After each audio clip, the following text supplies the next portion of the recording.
What's going on, guys? We are now most likely live. Love to see you. You probably saw me dancing there for a minute or two. Hey, it is the one, the only, your favorite hobo, Lore Reloaded. I know I am just looking completely and utterly GQ right now.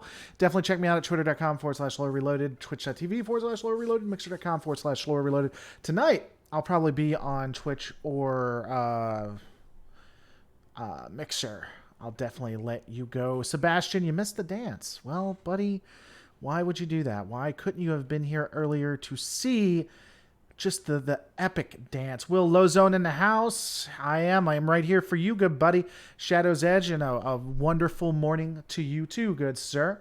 Godspeed. Hey, good to see you. You're coming in loud and clear if you're wondering. Thank you. I always am concerned about that, so I'm glad you let me know. So, today, as with always, you have permission to come aboard, Jeff Franklin. Today, as with always, I am going to be doing a stream probably for about 2 hours is what I'm shooting for. Going to start doing more and more and getting longer if I can, but it all comes down to if I'm able to get the videos out and do this, obviously. Second favorite hobo, Door Monster does a pretty good. Door Monster has like 2 or 3 hobos. My favorite being the one hobo who tried to sell the security insurance. Mixer's not happening. I have to make a Microsoft account or Discord, so YouTube it is. Anywhere else you stream. Yeah, that's what I said before. Twitch.tv/Lore Reloaded, good buddy. Black Templar says, what the heck? What the heck with you? What is going on with you?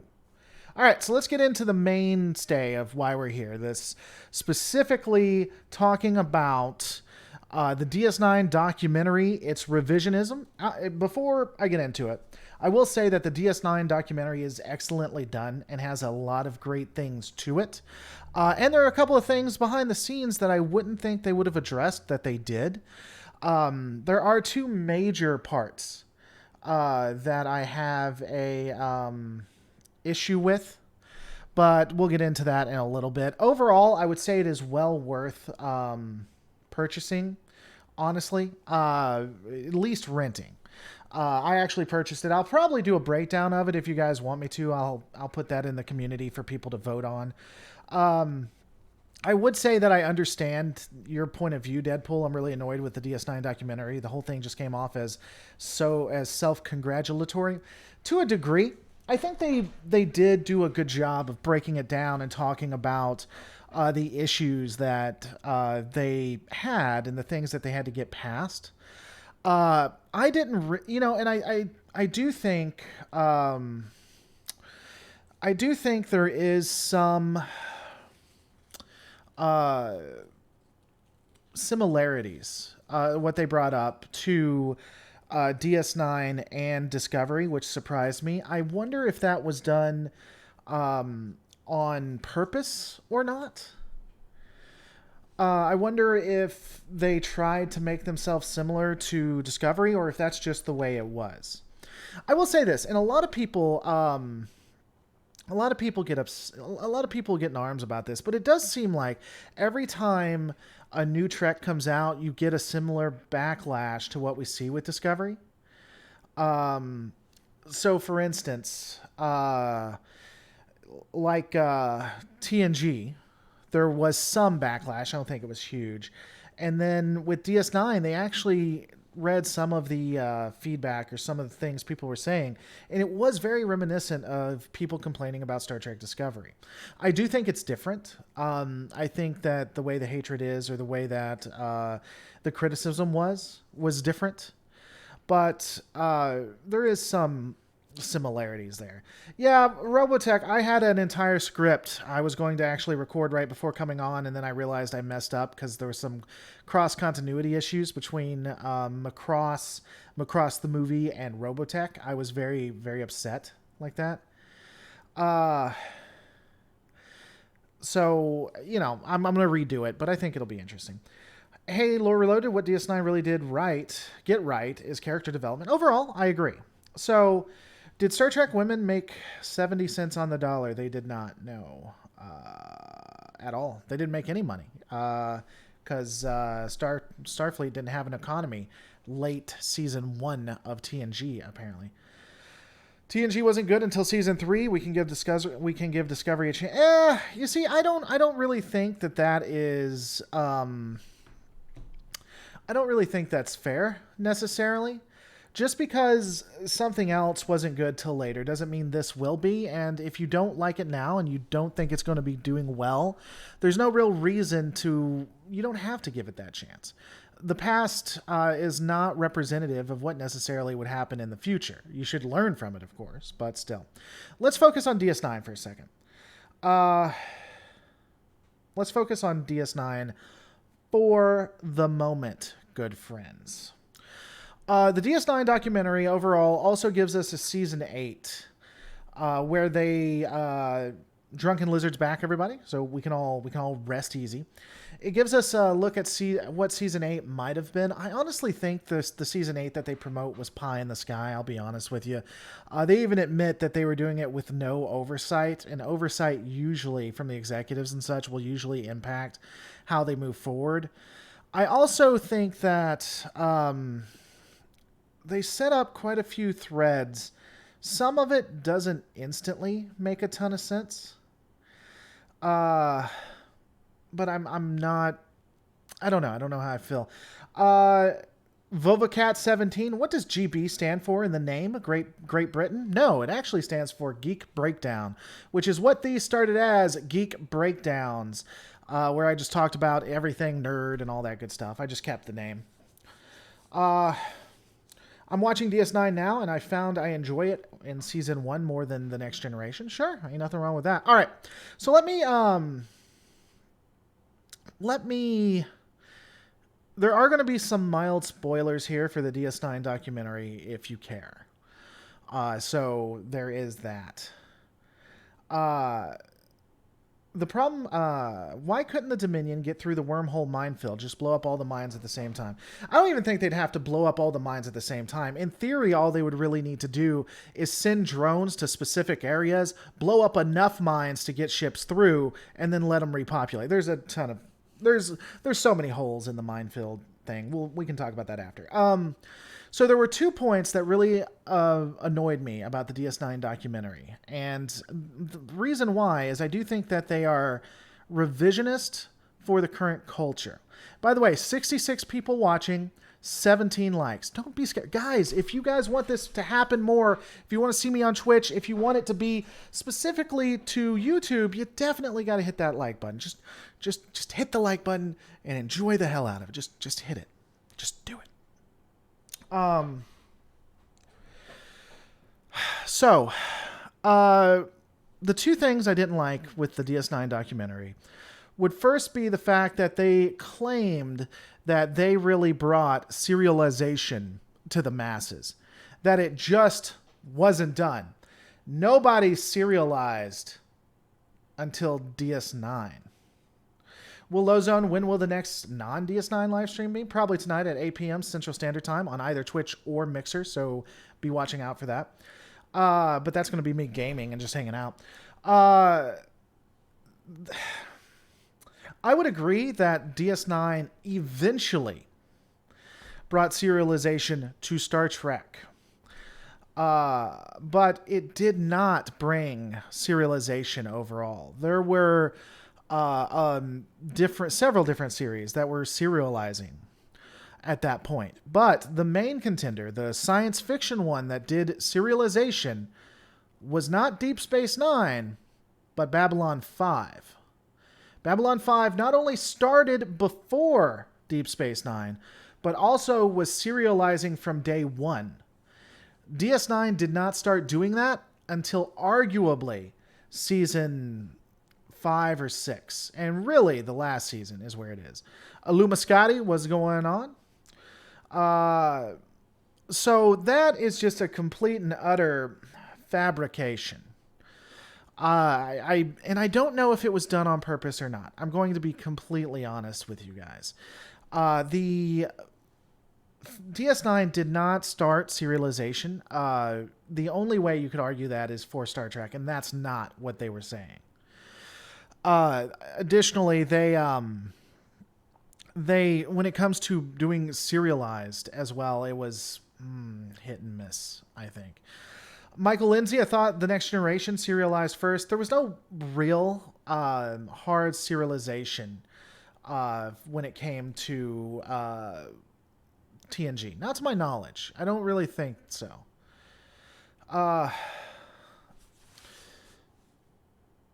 Johnny Doe, I missed you too. Hell yeah, I never get to do these live shows. This is so cool. What's going on, Alan Wakefield? I thought the docu was great, but was self-congratulatory. Someone else was saying that. Again, I understand that they can say it's self-congratulatory. There's nothing really wrong with that necessarily. I thought it was done well. I would suggest people take a look at it, at least rent it on YouTube. It's like $3.99 to rent or something like that. But again, so there were two pieces that I didn't like.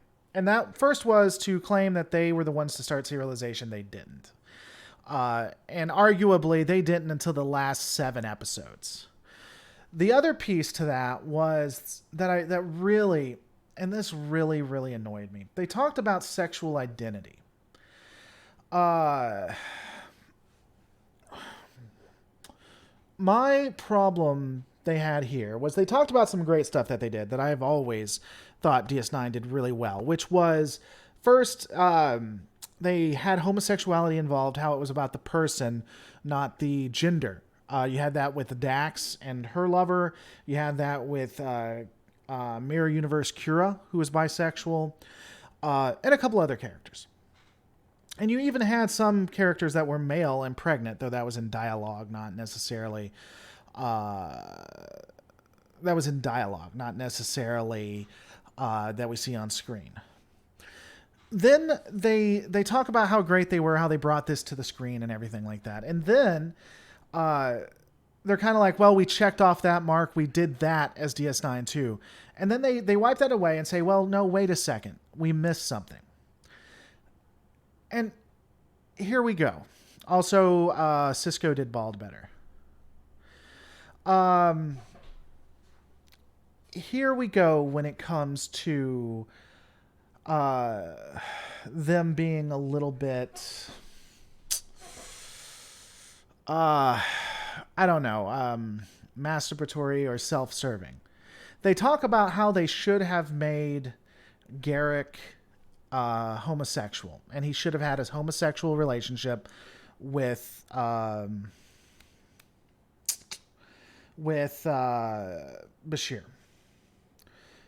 That's utterly stupid. He says in there that everyone knew that Garrick was gay. No, that's revisionist in the highest of highs when it comes to standards. I mean, I don't think that Discovery could rewrite continuity worse than that specific statement. There's no real evidence. There's no real evidence to support that Garrick was gay or bisexual. I prefer to not base my opinion on what people look like or how they act. There was no actions there. There was nothing there to lead you to that. Additionally, Garrick had a girlfriend. He was with a woman, which, again, at best, makes him bisexual, but not homosexual. Unless he's just an evil person, which, I mean, he could be, I guess.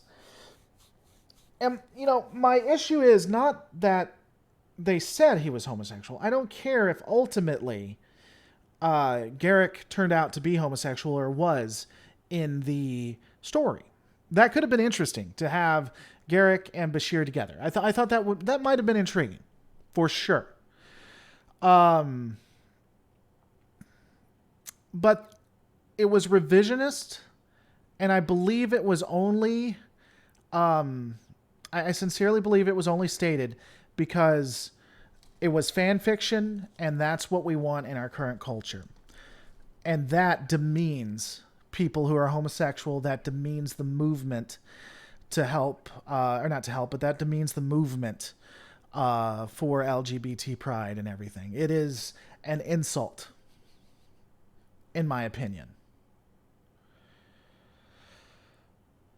So I thought that it was unfortunate that they tried to rewrite that when it was obviously not there, and nobody could have seen that without doing that.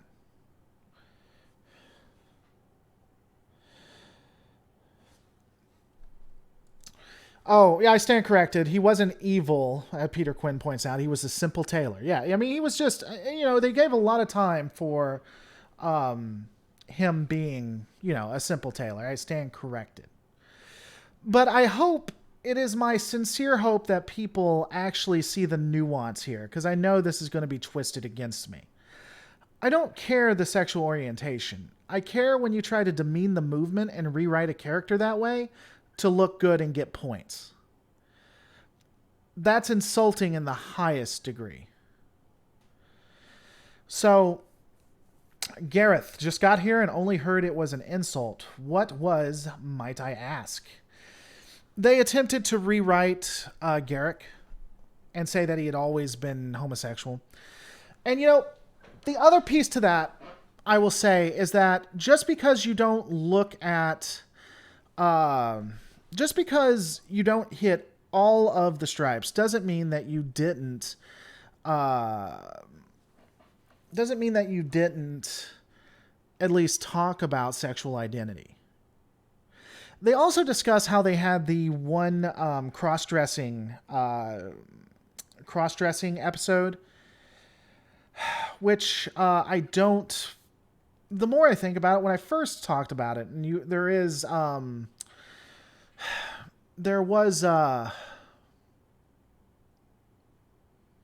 are episodes out there where I talk about how DS9 addressed transsexuality. I really don't think they did, honestly. I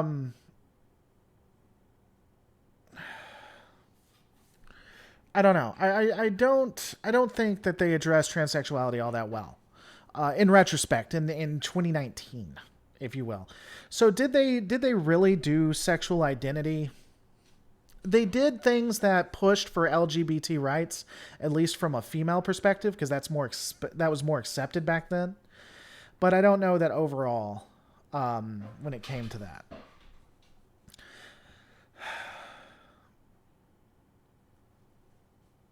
Now, sorry, I'm trying to read while we're having this conversation. By the way, 107 people watching, 59 likes. Tonight, I'll be streaming either at twitch.tv/Lore Reloaded or mixer.com/Lore Reloaded. Make sure you're watching both. Probably Twitch. I don't know. I'm still on the fence. And we'll be hanging out. May have some people on. But looking back to what we were specifically talking about, beyond that, I think that it was overall pretty good. I think that they were just trying to get points beyond that. They also addressed the fact that they were looking at the social ills of our time, which to a degree I think is right. I feel like they overblown it a little bit. So they were talking about an episode that I thought was really powerful and a good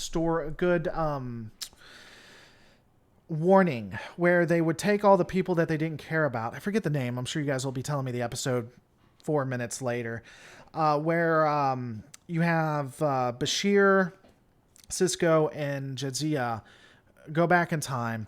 They are actually in an internment camp that was meant for poor people. Not that they did anything wrong.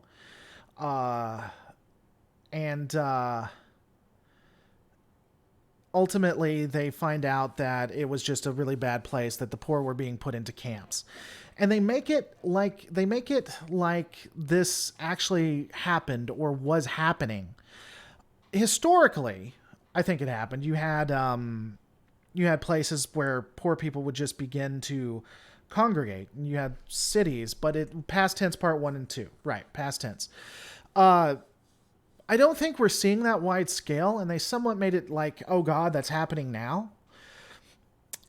While we do have issues with congregation or people on the street, homeless people and things, it's not government mandate at a federal level. And it wasn't, I'm sorry, JJMFDL wasn't meant for poor people. It was for the unemployed. I stand corrected, good store. Yeah, homeless camps. The Bell Riot episodes, yep.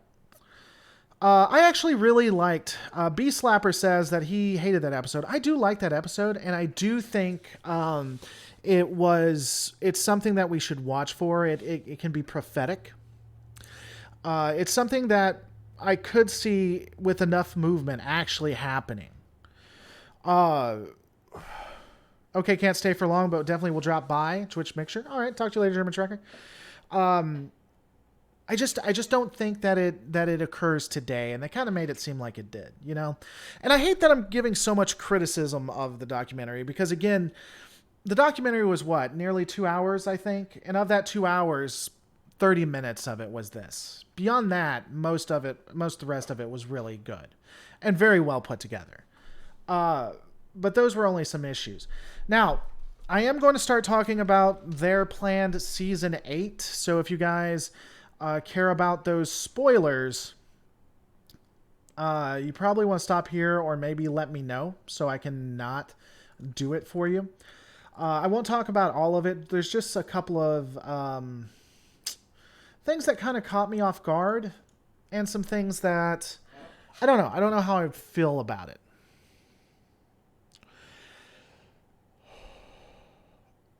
Before I do that, though, the immortal super being, what do you think the Klingon and the Romulan would do if Q showed up on their ships judging them?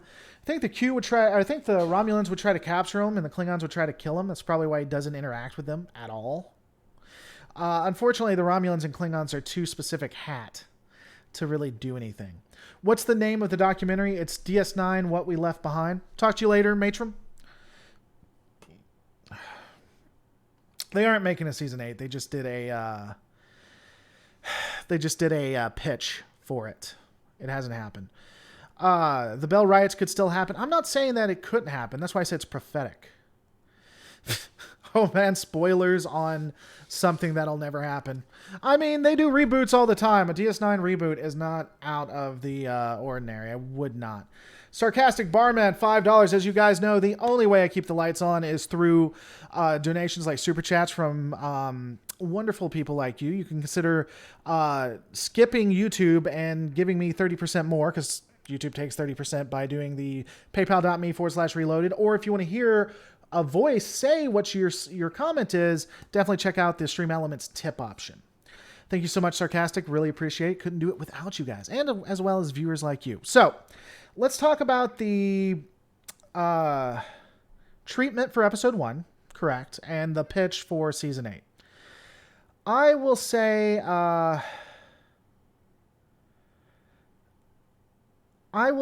that I am not a huge fan of the season 8.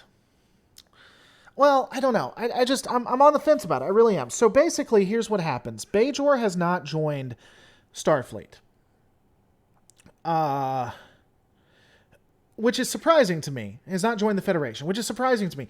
Season 1 through... how many seasons did DS9 have? I do this for a living, and I don't even see how many seasons DS9. Seasons 1 through 6 were all about Bajor joining the Federation.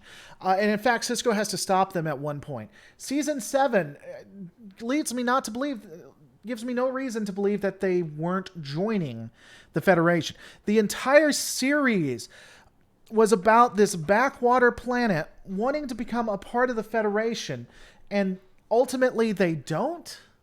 I mean, it never says it on there, but it is heavily implied, in my opinion. Desef given $2. Thank you so much. I appreciate the support. But whatever. You know, they never definitively say it. It seems really unlikely, but let's say that the Dominion War scared the hell out of the politicians and Bajor never joins the Federation. Fine. Whatever. So now you have Deep Space Nine under the control of the Bajorans. Ultimately, Deep Space Nine has become it's still a trade port, but for the most place, it's like Mecca. It's a place for the religious and stuff to travel to. It's the place of the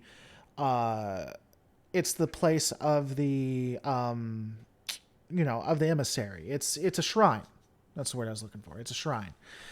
And so you have this shrine. They decide to go ahead and make Kira Nerys the Vedic. Do they make her a Vedic? Black Templar, keep up the good work. Supporting the channel. Thank you, Black Templar, but you keep up the good work. Not a Vedic. They make her, I think they either make her a Vedic or a Kai. I think they make her Kai. But I'm sure you guys will correct me on that. But I'm pretty sure they made her Kai. At the minimum Vedic, she's in charge of Deep Space Nine. First off, I don't think Kira Nerys should have become a Kai. Do I think it breaks the character? No, not necessarily. I think, yeah, all hell space, Jesus Sisko. I think that I could see someone writing a character that starts off as a child, as a terrorist, ultimately becoming a Kai. Or the head of the religious order. So it doesn't break the character. Just for me, I just don't see her as a Kai. But that's whatever. Again, Charles Ryan-Lee, I don't think she's the second officer. No, she seems to be in charge of it.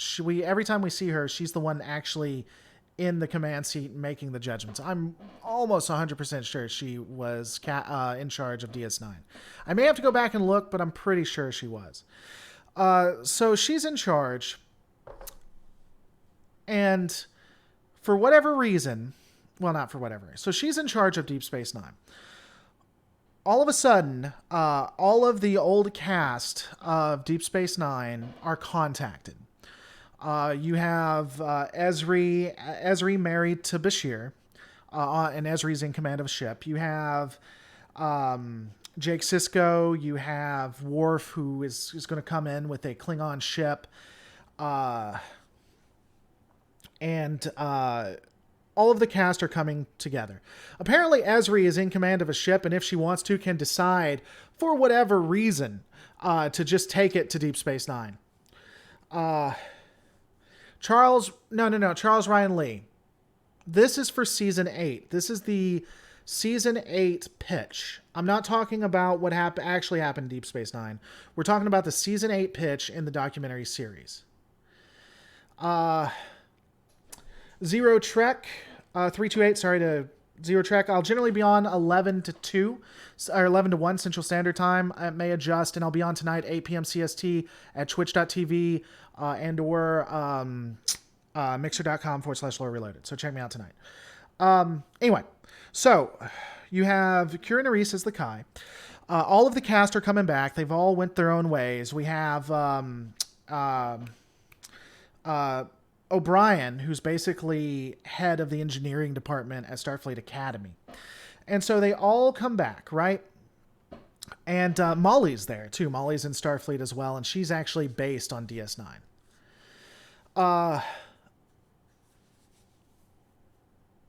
They all come back because apparently Vic Fontaine, the hologram, is dying. And they're all coming to pay their respects to Vic Fontaine. I've seen a lot of people get upset about that, so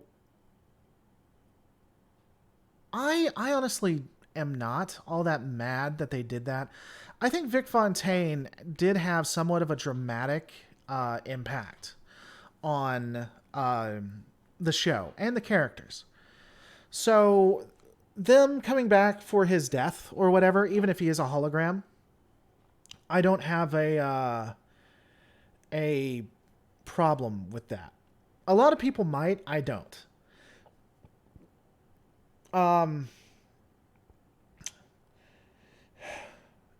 And so they all walk into the holodeck. Quark brings them into the holodeck. Not the holodeck, the suites, the holosuites. And Vic Fontaine is actually still there and not alive. Talk to you later, Kenneth Gorman. And he says, he does the Cisco line, my death has been overly reported or whatever. And Odo comes there too. In fact, well, no, Odo comes later. So the they all walk in. Vic Fontaine hasn't died. He's actually there. And all of a sudden, you see Nog come on a view screen of sorts. He contacts them and says, hey guys, I actually had to deceive you to get you here because I have something important to tell you.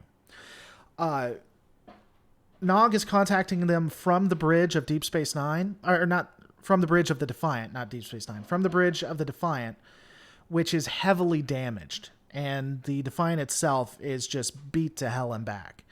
As he's trying to explain to them what's going on, the Defiant explodes, killing Nog, which, as people have pointed out, is pretty unfortunate given what ultimately happened.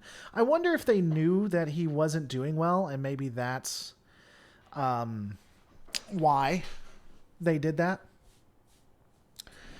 By the way, if you're watching this, don't forget to hit like. Also, follow me on twitch.tv/Lore Reloaded, as well as mixer.com/Lore Reloaded. I'm going to be moving these to that platform when it comes to live streaming. So the ship is destroyed. The Defiant is destroyed. And they don't know what the hell is going on. They all meet to have a conversation about it. And ultimately, Kira, and there's another character that comes on, and it's the second officer, and I forget, it's Second Officer Bajoran Bad Guy. I forget his name. Talk to you later, Gareth. And they're saying that this was an accident, that the ship overextended its engines. Nog was trying to show off.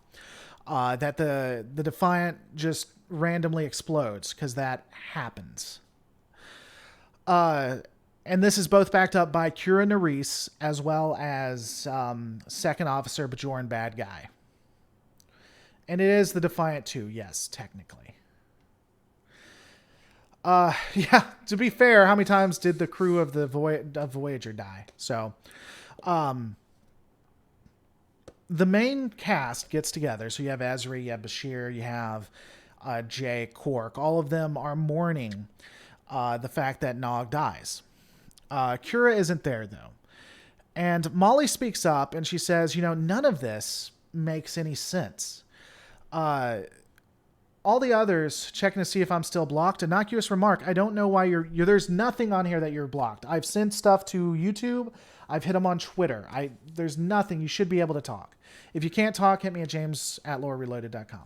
They're all at the at Quark's, and they're all talking about how they miss Nog and how this could happen. And again, most of them are like, well, he was brash and he was this, that, and the other. And he, this may have been something that he was doing. And Molly speaks up, and Molly O'Brien, and she says, no, this isn't the,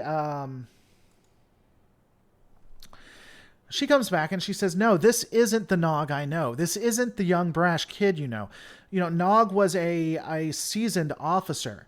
He would he would not do any of this at this point. He knew he wouldn't put his people in, he wouldn't put his people in danger like this. By the way, Innocuous remark, again, thank you so much for supporting the channel. Hey, I'm glad you're back. Again, I tried really hard to get you unbanned. I don't know why they banned you. This isn't Star Wars talk. This is Star Trek. So Molly says that, Nog wouldn't have done this. Worf pipes up and says that there's a certain treaty of something or other. They never come up with the treaty, but I don't know why they wouldn't just say the Treaty of Bajor. They're at Bajor. The only thing that Bajor would care about are treaties that are agreed to with Bajor. So the Treaty of Bajor has in it that if a Federation citizen dies, the Federation can actually investigate what's going on. They never name the treaty. I don't know why they would. Again, just call it the Treaty of Bajor, because that's what it is. So Ezri decides that she's going to start investigating, and she goes to Kira and Bajoran, Second Officer Bad Bajoran, and Kira is resistant to this. He doesn't want her to actually doesn't want her to actually do the research. And so Kira says you have 3 days to do this research, and then you got to get the hell off the station. So now we got a ticking time bomb. We got Kira versus the main cast of the crew, and we got an interesting plot here. Get out of here with your Star Wars. What's going on, Mel Betterton?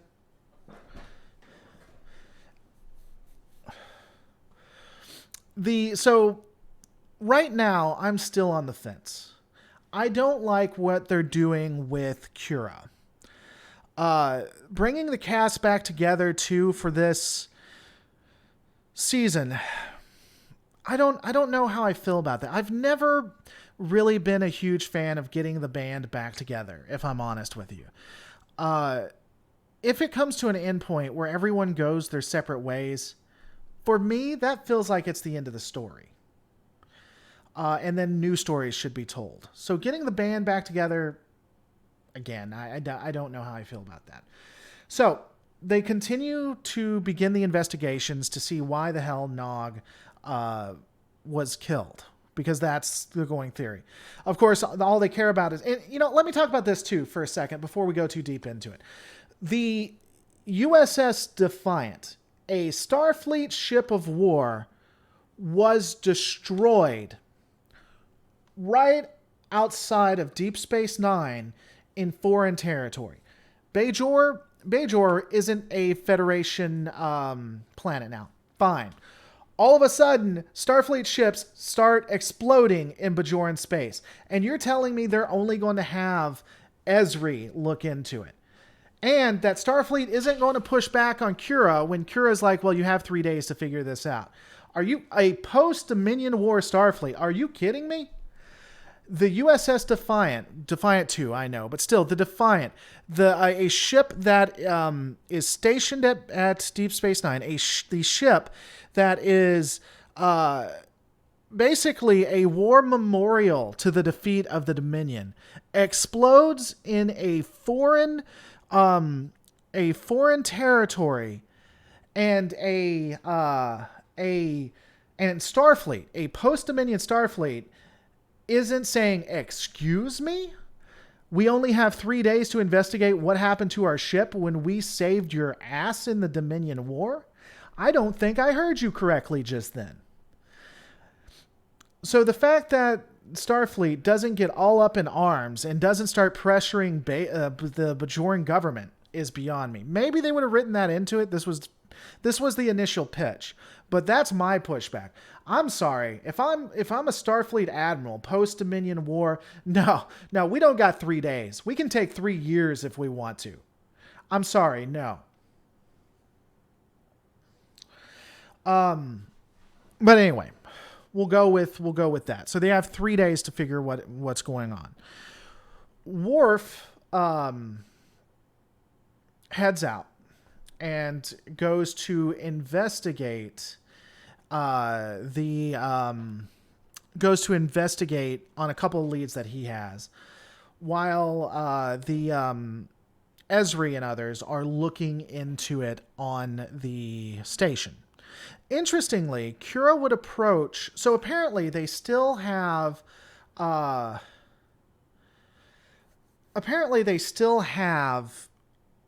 Starfleet officers on Deep Space Nine. This old helmet, why did the ship explode? Why did Defiant explode? We don't know yet. And we're going to get into that later. So that's later in the pitch. Right now, we just know it exploded. We don't know why.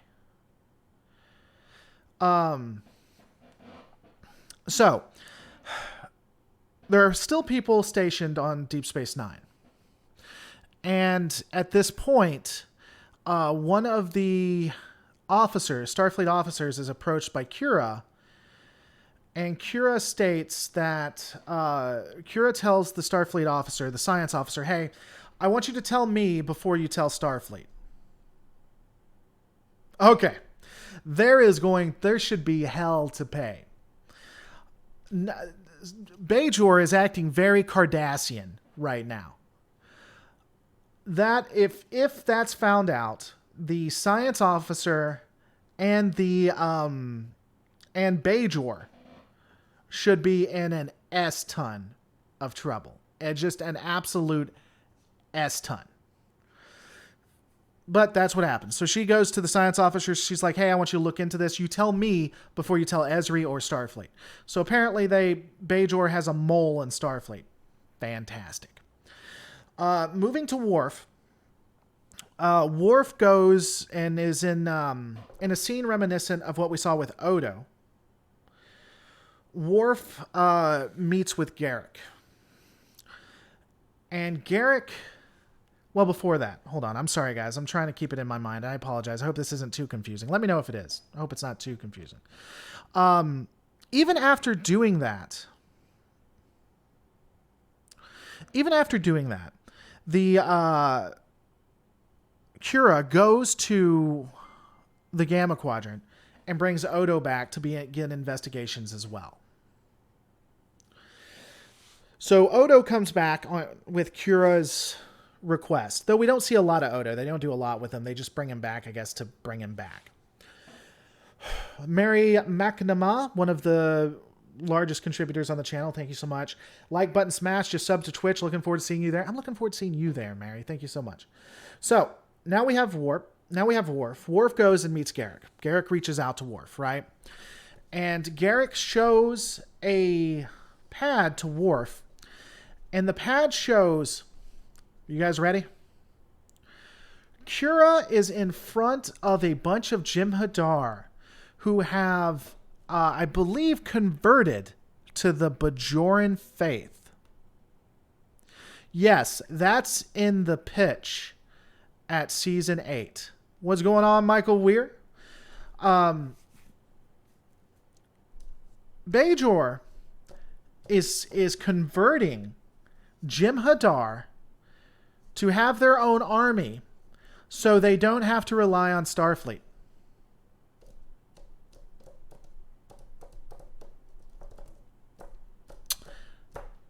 Yeah, I'm going to let that sink in for a second.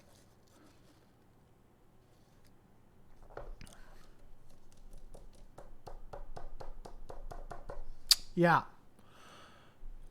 All right, so Worf finds out that our good friend Kira Nerys, as well as Second Officer Evil Bajoran guy, are now trying to get Jem'Hadar soldiers to be the army for Bajor.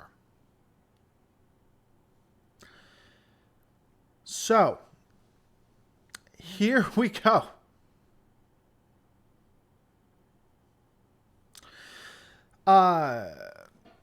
Proven says Kira was Bajor first, Friend second. At first, proven 22 times. I think that she would be Bajor first, but I really feel like we saw Kira meld to where it was more than Bajor. It was more than a cause.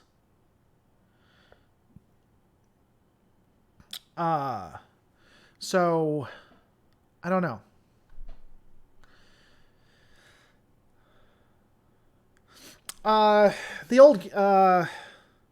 This old helmet, it's okay to ask questions. I think he was more just saying that you may be confused if you don't watch DS9. Justice Ag generally isn't mean, so I think, yeah. They are covertly creating a military of religious converts. Seems legit.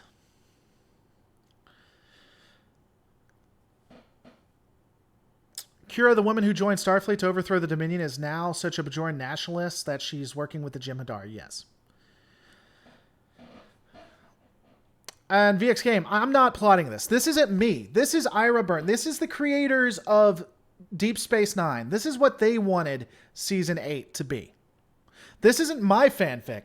This is what the creators of Deep Space Nine said Season 8 would be. So, now, here's where we get back to Nog. We're cutting away from that. Here's where it gets back to Nog. The reason why Nog was killed, the reason why the USS Defiant was destroyed, is because of Section 31. Section 31 seeing that Bajor was trying to remain its own planet and wasn't trying to join the Federation, wanted to force Bajor to become a Federation, to become a member of the Federation.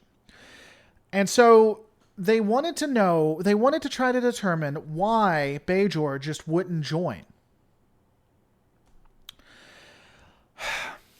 Here's what they decided to do.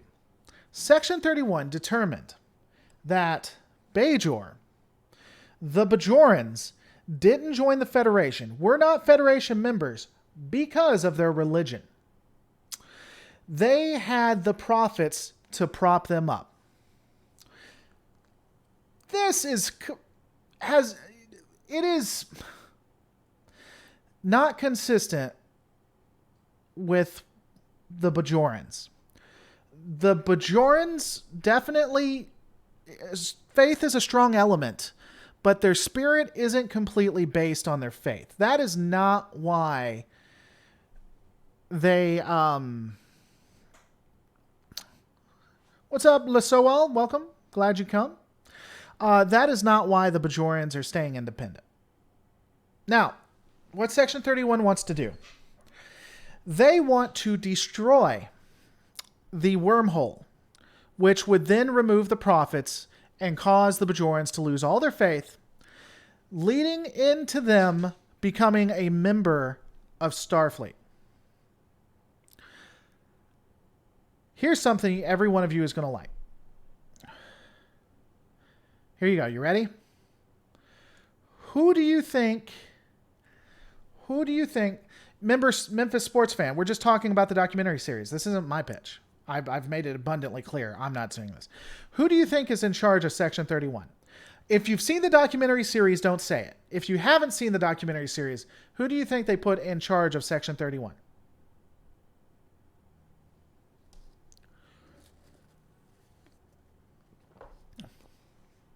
I'll give you a couple seconds. What is Bajor without the wormhole?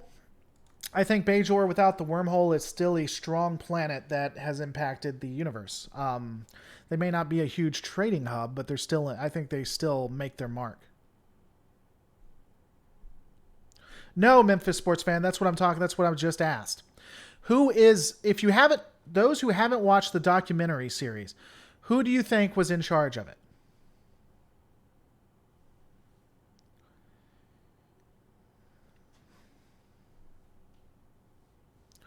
That is absolutely right. Bashir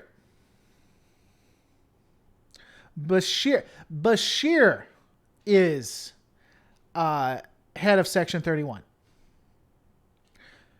And Bashir wants to destroy the wormhole. So, Section 31, under the command of Bashir, has a cloaked ship that can fire weapons. And this cloaked ship destroys the Defiant. Vic Fontaine. No, it wasn't Vic Fontaine. The Defiant is destroyed by a cloaked Section 31 ship. Section 31 intends to destroy the wormhole. This, in Section 31's opinion, will cause the Bajorans to lose their faith and become Federation members.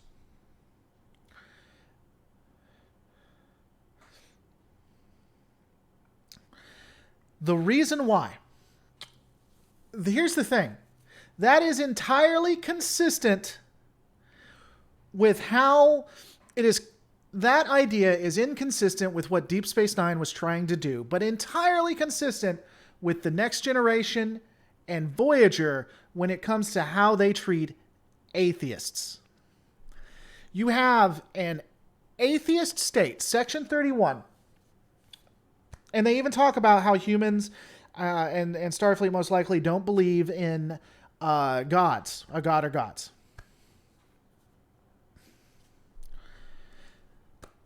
And so what they're going to do is destroy the gods of another civilization to force them to become a part of a secular organization. I could see that plot line being in TNG. I could see that plot line being in Voyager. DS9 was a lot more caring and nuanced when it came to atheism, secularism versus religion or being religious. It continually makes the secular and atheists just look horrific and just a bad choice.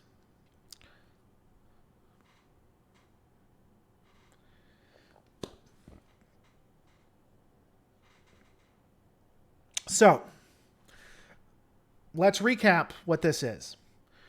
Kira and Bajor, and the Bajoran government, are converting Jem'Hadar to the prophets and planning to use them as a military so they don't have to rely on the Federation. Section 31, under Bashir, wants to destroy the wormhole so that Bajor will lose its faith and become a part of the Federation. So, now we have basically the standoff. The crew, Ezri, Worf, Odo, they're all getting close to the answer here, right? They're all figuring out what's going on. And all of a sudden, they're at Quarks. And all of a sudden, you have Bajoran officers surrounding them with their weapons pulled. Telling them that they now need to leave Bajor. So, when they pull their weapons, the good guys, Ezri and crew, also pull their weapons. Because apparently, if you're on Deep Space Nine, you can now just have weapons.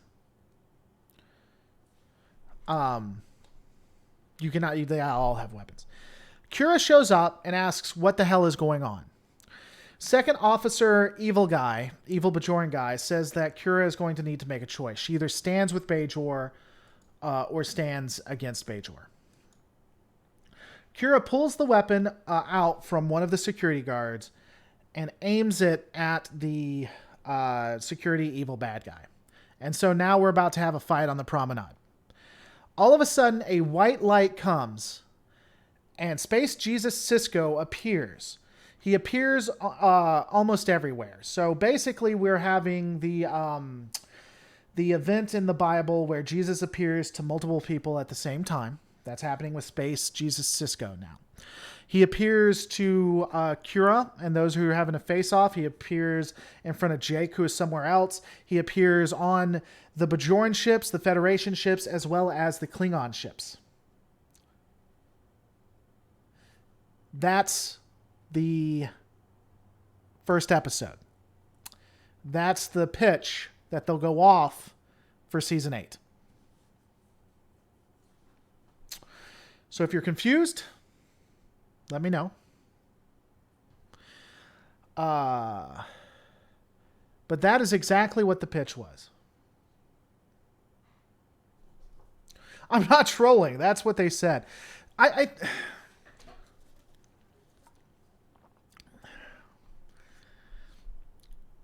It's what happens with some of the characters that bothers me more than anything else. Because I really enjoy... I think that all of these plot threads actually could happen, just not with the main characters. Could there be a Bajoran movement, a strong Bajoran movement, that is talking the Dominion? By the way, JD, thank you so much for supporting the channel. That is... could there be a faction that has talked Jem'Hadar into having an army to get the Federation off? Yeah. Could Section 31 want to destroy the wormhole because they don't understand how Bajorans work, thinking it would force Bajor into joining the Federation? Or would Section 31 be willing to kill to get Bajor to become a Federation member? Yeah. Absolutely. I just don't think Kira would be ahead of it or okay with it, and I don't think Bashir would ever do that. Okay, Bashir becoming a part of Section 31, that first off, for me, is odd. Maybe we could get there. Maybe. But Cisco, but Bashir, you would have to have some massive changes to the character for Bashir to ever be okay with destroying the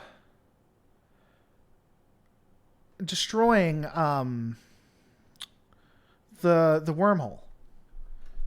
Star Wars Explained blocked me in AT. First off, why do I care what Star Wars Explained does or doesn't do? First, I don't know why Star Wars Explained would have an issue with me either. But yeah, apparently Star Wars Explained blocked me. Okay, why do I care? Who is Star Wars Explained? Do they even have a worthwhile channel?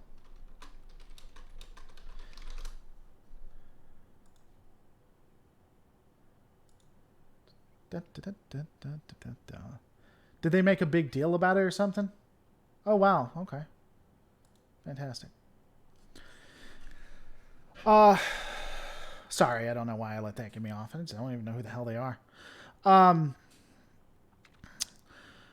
But yeah, if they did a video on it, let me know. We'll have some fun with that. We can look at that today if you guys want to, if they did a video about it. But yeah, Bashir, I couldn't see Bashir doing that. I couldn't see Kira doing that. You know?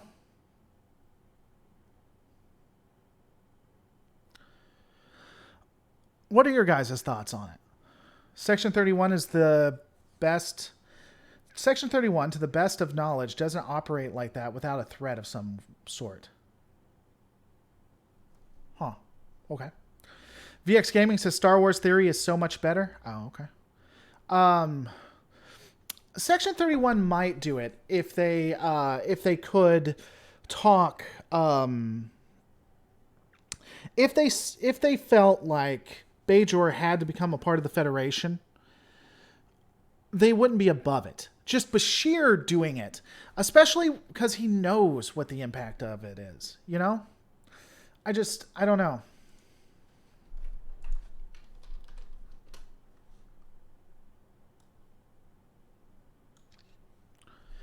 What are you? It just seems weird to me. Gene Roddenberry was an atheist and hated religion. That is true. Hold on, guys. Let me do this. So apparently at who was it at Star Wars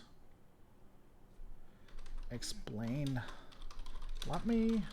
Never heard of them. The new Steve Shy. No, I'm not going to say that. I guess they don't talk to people and just assume stuff about them. And then I'll share that. Boom.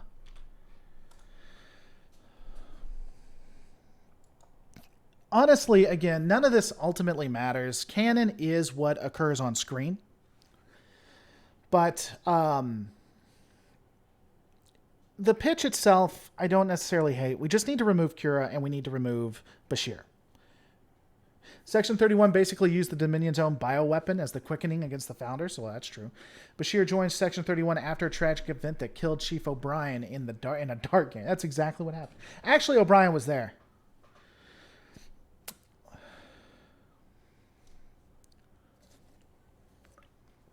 I don't know, guys. So, that was the documentary. Overall, I would suggest renting it or seeing it. There's 30 minutes that'll annoy you if you don't like revisionist history, and that's the season 8 rewatch.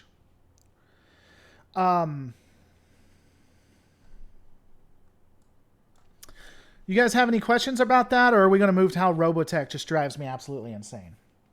I don't see Section 31 doing this. They do many questionable things, but not this. I'd be curious why you think that, Justice Ag. I honestly could see Section 31 doing it if they felt like it was what was in the Federation's best interests. I don't know why they wouldn't do that.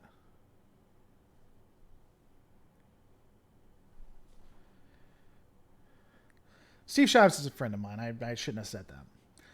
A dominion in a religious crisis. I like it. Also, resurrection of the religious nationalism that almost took out Federation Season 2, and a more proactive Section 31. The rest rare. Again, the beats on it I don't hate. I really don't.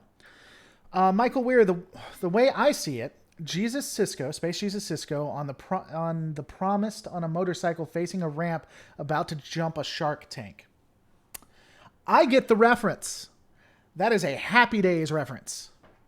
I get it. I would agree when it came to the characters with that reference. Absolutely. Yeah, that's another thing that they don't discuss. Now, on what weapons do they have to destroy a god in a wormhole? In the documentary, they show the Starfleet ships firing into the wormhole. But we know, based on watching seasons before it, that this wasn't... they couldn't do this anymore. They did something that made it so that would be impossible. You couldn't even destroy it with quantum torpedoes. So how they plan to do it, I'm sure they would tech their way into it somehow. The resource possibilities of the wormhole quadrant outweighs literally anything that could be exploited from Bajor. I think that's a good counter to why Section 31 wouldn't want to do it, that they'd have it. Because, again, like you said, there's a lot in the Gamma Quadrant that you could strip mine. So the destruction of it. Again, and let's be fair to them. This was a one-day pitch. So it's quite possible they would think about it or work through it in another way. I'm not sure. My computer just did a noise. I have no idea what that noise is or means or was. So I don't know.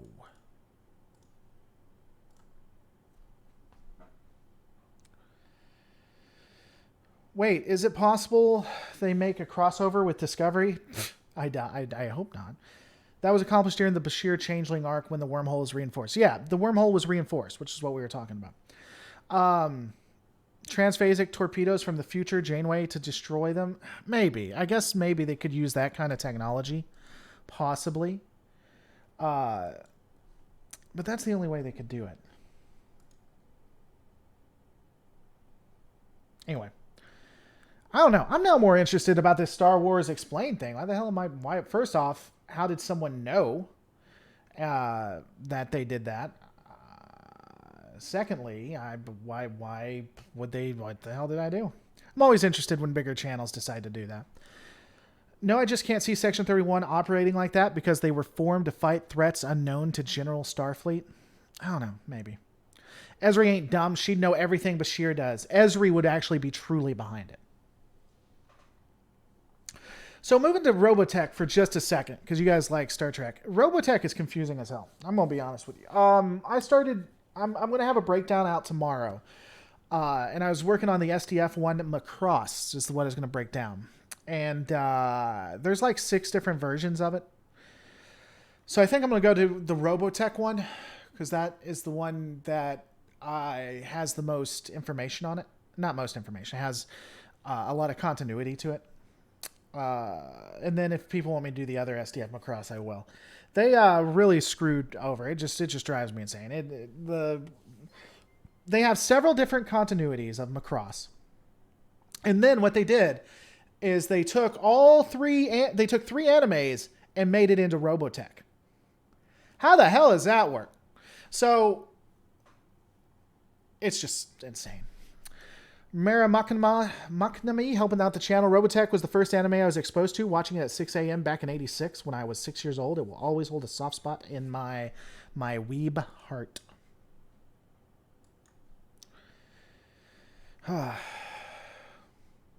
Wesley Crusher is actually running Section 31. If Wesley Crusher was running Section 31, that's why it would make such a...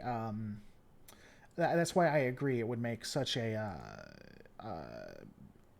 horrific mistake.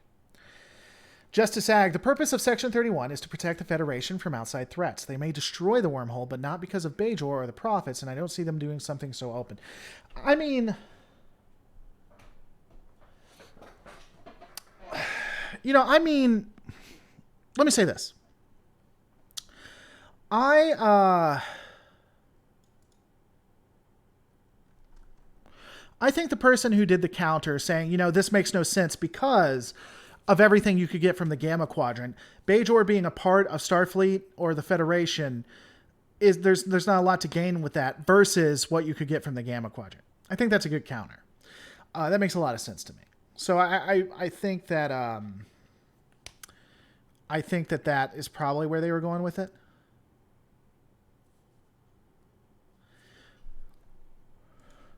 Laura SW explained block people. Oh, I'm on a block list. Well, that makes sense. Okay, I'm not as mad at him then.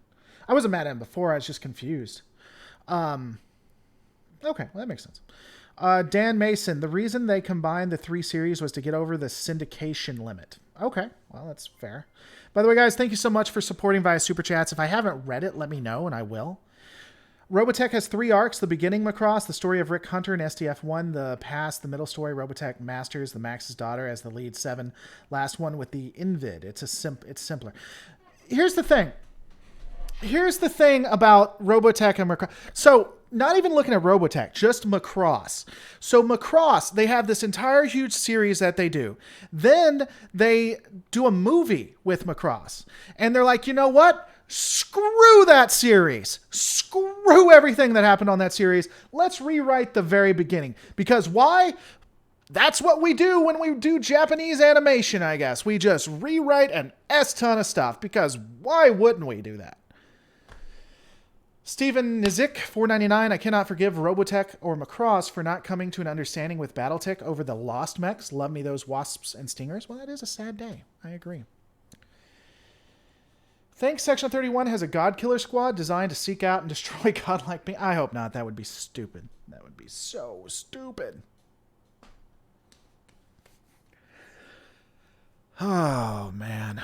So, again, just focusing on Robotech for a moment. There was a scene. Maybe you guys who have seen Robotech can tell me. There was a scene, and I can't for the life of me. And I think it was Macross or Robotech. I really do. That I watched when I was a kid, where they had the pinpoint defense. And so what happens is the Macross or some vessel, it may have not been the STF Macross, but some vessel is going through space, and I think they may have come out of space, and all of the crew all came out of the folding of space. All of the crew is in cryogenic, they're all sleeping or whatever. The ship is suddenly attacked, and so you have 3 women that are controlling the pinpoint barriers, trying to keep the ship alive while they're trying to wake everybody up. Can you tell me what episode that is? It could be another anime altogether, but I swear I think it's SDF Macross or Robotech. Section 31 would not destroy the United Federation of Planets Stargate into the Gamma Quadrant unless a threat 10 times worse than the Dominion was detected. I don't disagree with you. By the way, I don't do underscore. I won't see it. Do just at Lore Reloaded or Lore Reloaded. Also, with Robotech, I saw the power plays of a large civilization when their natural resources runs out and the group fights over scraps. It was the SDF Macross lore. I'll find the episode number and time. If you could, Inarith, that's just bugging the hell out of me. I seen it as a kid and I can't remember what it was. I mean, that, when that happened, that had to take years off of those girls' lives. They had no way of defending themselves, and they're all trying to defend this station. In the search, they were able to close the wormhole, but that is not the same as killing the prophets. I don't know. Battletech existed as Robotech for 2 years before Harmony Gold copyrighted the word Robotech. The company that owned Battletech just never copyrighted Robotech. No idea how Harmony Gold won. I didn't know that's how Harmony Gold took over. Huh. Didn't know that. I'm also not sure how Robotech would have won that, because even if you don't copyright it, if you use it substantially, that's taken into account. They must have had crazy good lawyers.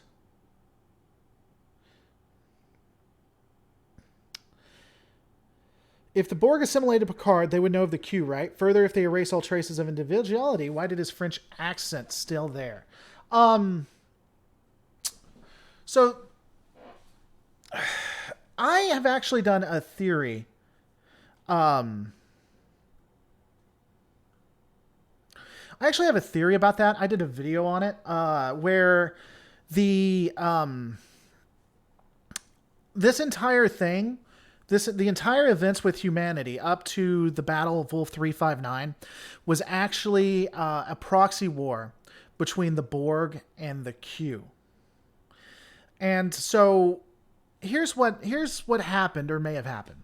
So the Borg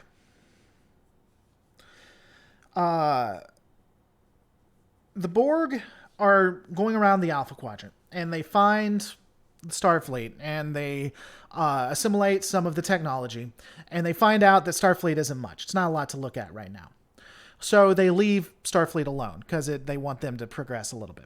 All of a sudden, the Enterprise D appears way away from where the Federation and Starfleet is. There's no way that the Enterprise D should have gotten to where it was and where the Borg are. And so the Borg see this Starfleet ship that shouldn't be there, and they're like, what the hell is going on? So they go and they look at the ship, and they find out that the ship has the same engines and warp capabilities it did, so there's no way that it should be there. And they can't figure out what's going on.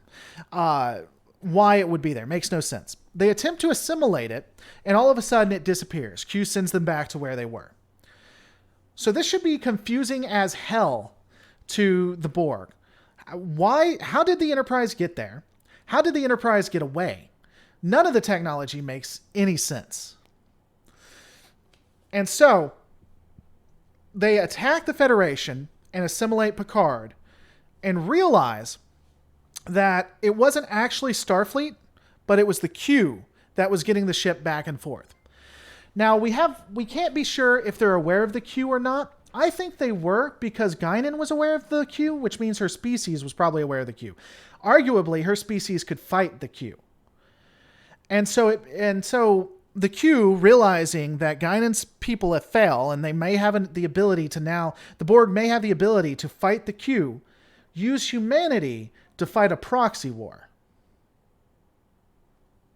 Just a thought. Dan Mason helping out the channel, going back, talking about Macross, Battletech, Robotech. Yeah, the legal mess that is the 80s copyright law for Robotech versus anyone who had design rights to Mecha from Macross is tragically hilarious. Yeah, seems really stupid. Seems exceptionally stupid.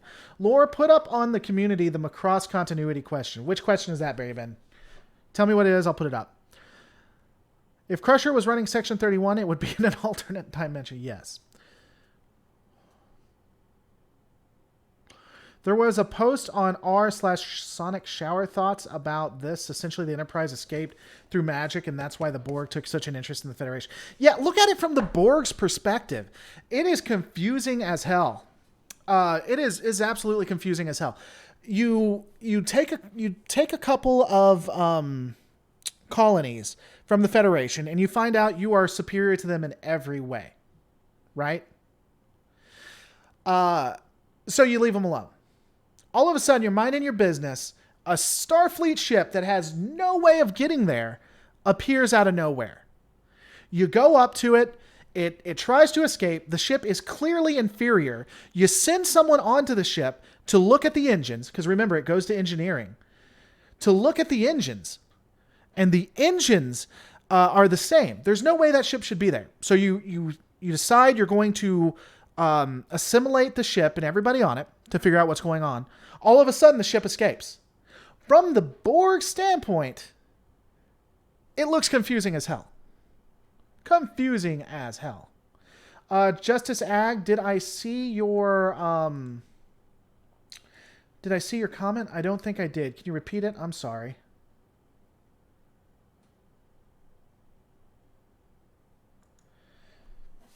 Just repeat it and do Lore Reloaded. I'm sorry I missed it. Or if someone will repeat what Justice Ag said. So you're saying the Borg hate the Q? I'm saying it's possible the Borg and the Q have a proxy war going on.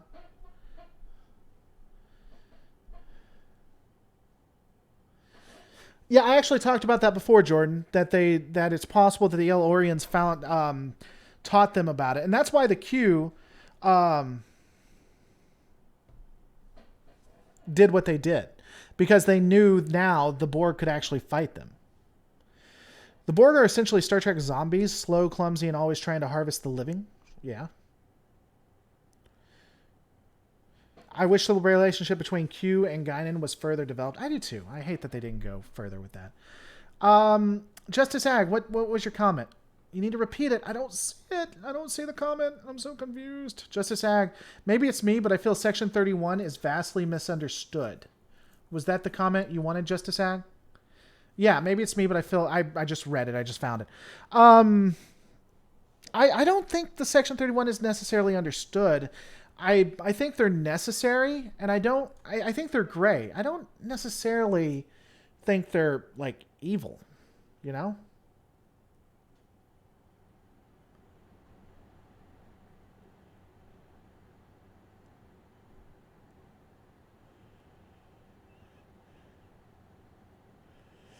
I don't know. By the way, guys, if it you might want to hit refresh to catch up on the most recent. All right, so Macross 7 makes no sense. Macross overall makes no sense at all. So, do we have any other topics we want to talk about? Starting either tomorrow or next week, I'm probably going to have some people on to have conversations or maybe to disagree with me. I'm also going to look for some videos that we can take a look at and respond to. I want to start live streaming at least 2 hours, maybe more a day. But I'm not completely convinced the best way to go about it. So I've been watching some streamers. There's only so much to say about, Star Trek or Deep Space Nine before it starts getting repetitive. So let me know what you guys want to see or what you think. Alan Wakefield, first super chat ever. First one, everybody put a 1 in the chat for the virginity of Alan Wakefield's super chat being bursted. 1 in the chat. Thank you for all the content. I really enjoy your breakdowns and analysis. I'm glad I could catch you live, but I've got to go. Keep up the good work. Sir, you keep up the good work, and I'm glad that you were my first virgin super chat. I'm glad. Borg versus replicators from Stargate. Probably the Borg, I'd say. I don't know. I don't like doing cross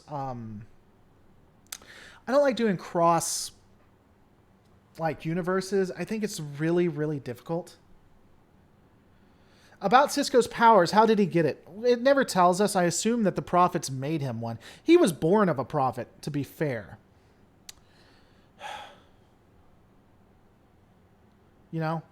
Star Trek Discovery Season 2. How did 40 Section 31 starships get defeated by 2 Federation starships? Here's a better question. In Star Trek Discovery Season 2, why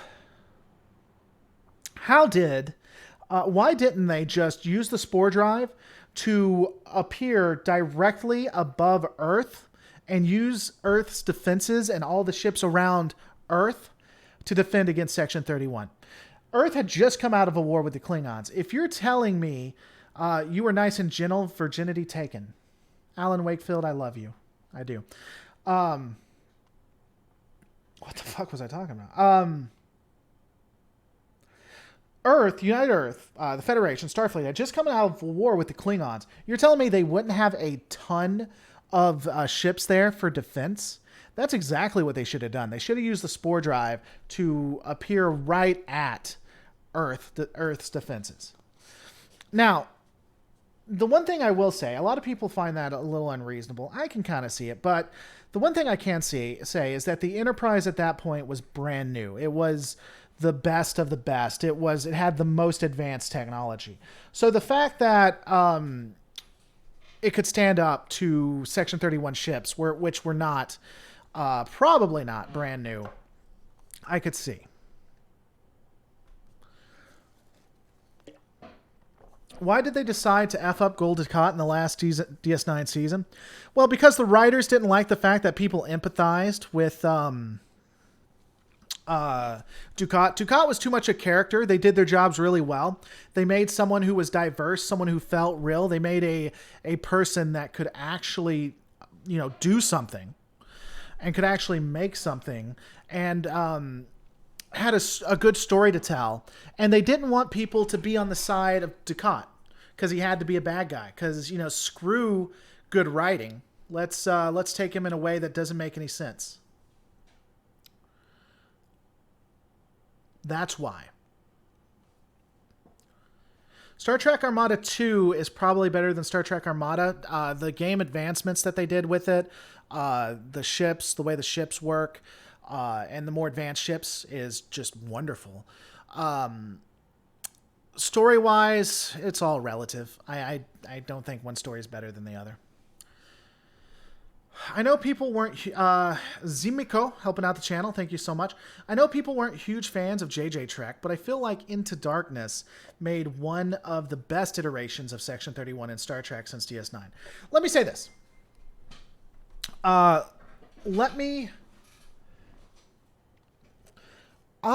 enjoy the JJ Trek verse for what it is. I think that it is a new take on Star Trek, and I don't know why people hate it. I also enjoy Section 31. I love this what-if scenario because remember, in Deep Space Nine, Section 31 was in the shadows. There was no specific place. They did not have like this regimented. They were in cells, almost like terrorist cells, right? But because of the events that happened in the JJ verse, the military part of Starfleet was backed to the nines. They became more militaristic. And Section 31 advanced beyond anything it had, even into DS9. So now they were working in covert operations and had facilities below like libraries and stuff. Section 31 became so powerful. That's an interesting story to tell. I actually don't mind JJ-verse. I think because they admit that it's not continuity, it's something that you can sit back and enjoy for what it is. I think I'm like you. I like it. I don't understand. I get it, but I don't think people are looking at it right, in my opinion. Again, thank you so much for the support. James Peebles, thank you, Laura. I enjoy hearing you analyze various things about Star Trek in your unique way with your unique type of sarcasm. I am here for you, James. I do it for you, buddy.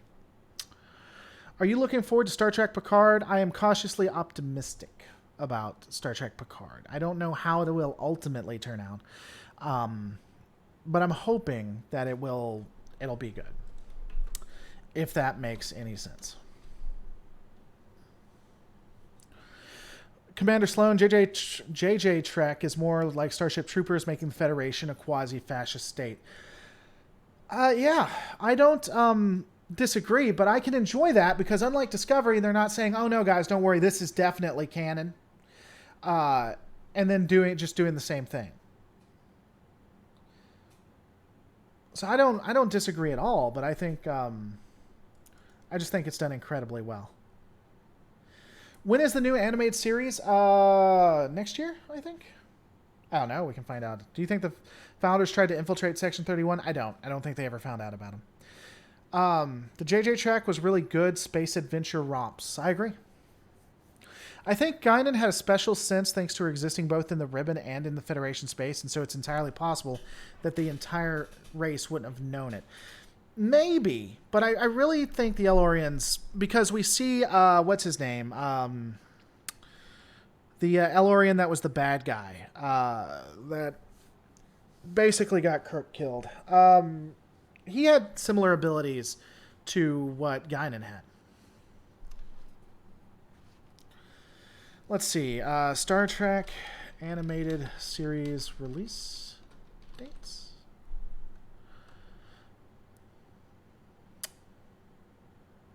No. Star Trek new animated series. Let's try that. Looks like it's set to premiere. One of them, Lower Decks, is going to premiere in 2020. The other one, the Nickelodeon one, I don't know.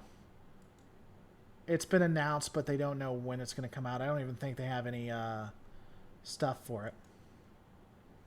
Yeah, Soren was the name. Once a day is a bit much for me. Once or twice a week is good, says Charles Ryanley.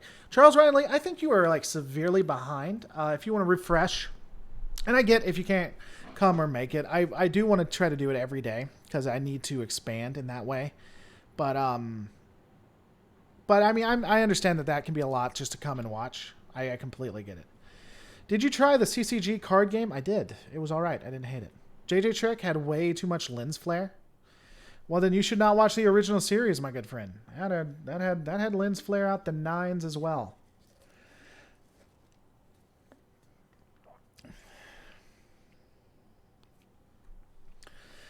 To retain memories of the original timeline and new timelines from the finale, he might notice what he did in the past was wrong, and when he sees what he did to Worf and the Klingon, maybe.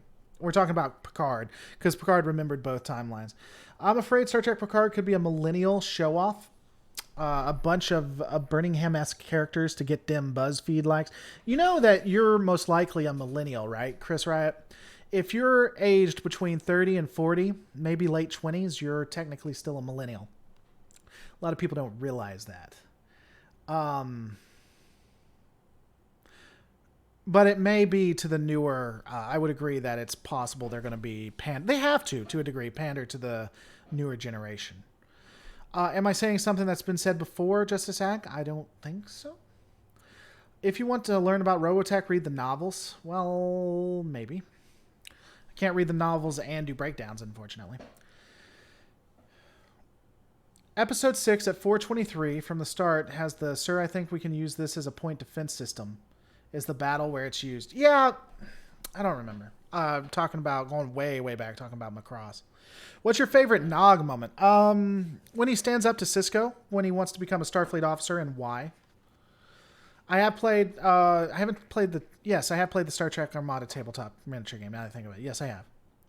Did you ever find out if the spores were sentient and being enslaved by the Federation? No. No, I haven't. Axe Minotine, Millennials, 1982 to 1999. I'm not completely sure on those dates. I think it was before 82 as well, but yeah, it's around there, sure. And guess what? Let's do it together. Here we go. 1982 minus 2019, survey says 37. Millennials are in their 30s to 40s, even based on that timeline. Well, late 30s, I guess.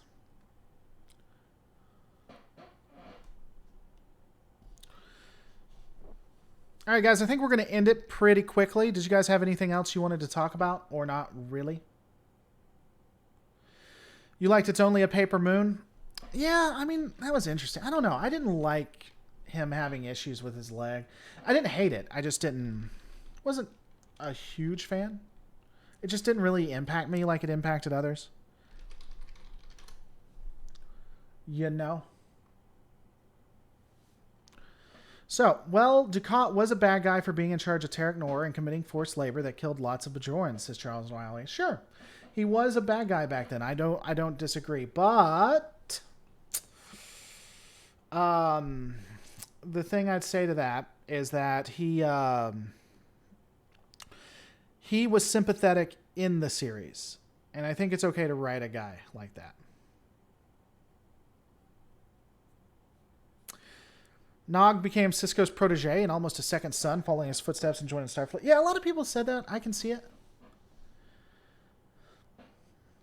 I don't hate JJ Trek until Beyond, when they put in identity politics. I don't know that they really put in... I don't know that I completely agree with that. I think they put unnecessary stuff that was pandering and insulting. Was it that? I don't know. All right, guys, we're going to end it here tonight at 8 p.m. Central Standard Time. I will be... I should be going live on most likely Twitch, maybe Mixer, maybe both. Twitch.tv/Lore Reloaded, Mixer.com/Lore Reloaded.